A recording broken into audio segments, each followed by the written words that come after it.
آپ کو کچھ باتیں بتانی ہے کہ جو آپ نے رجب میں کرنی ہے. سبحان اللہ، رجب میں ایک رات آتی ہے اور ایک دن آتا ہے جو بڑا ہی مبارک ہے. وہ 27ویں رجب ہے، وہ شب معراج ہے. وہ رات عبادت میں گزارنی ہے اور وہ دن روزہ رکھنا ہے. اس کی فضیلت کیا ہے؟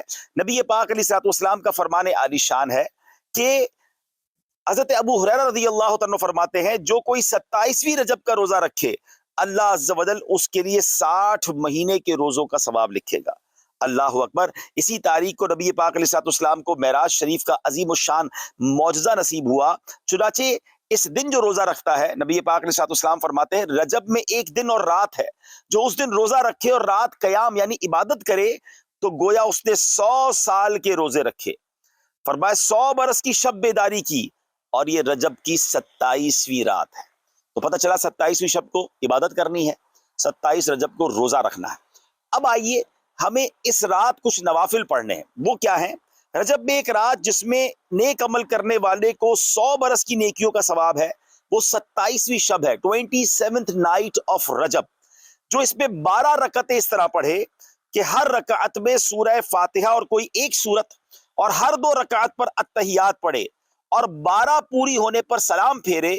اس کے بعد 100 بار یہ پڑھے سبحان اللہ والحمد للہ ولا الہ الا اللہ واللہ اکبر، اور پھر استغفار 100 بار پڑھے، درود شریف 100 بار پڑھے اور دنیا اور آخرت میں سے جس چیز کی چاہے وہ دعا مانگے.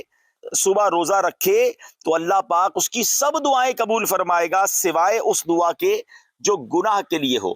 تو 27th نائٹ 12 رکعت نفل پڑھنی ہے اور 12 پوری ہونے پر سلام پھیرنا ہے. ٹھیک ہے، ایک ساتھ 12 رکعت نفل پڑھنی ہے اور 100 بار کیا پڑھنا ہے؟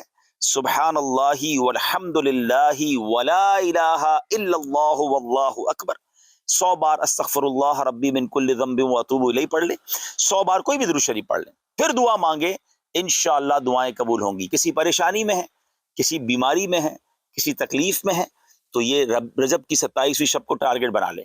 انشاءاللہ عبادت کریں، 27 رجب کا روزہ رکھیں اور یہ نفل پڑھیں.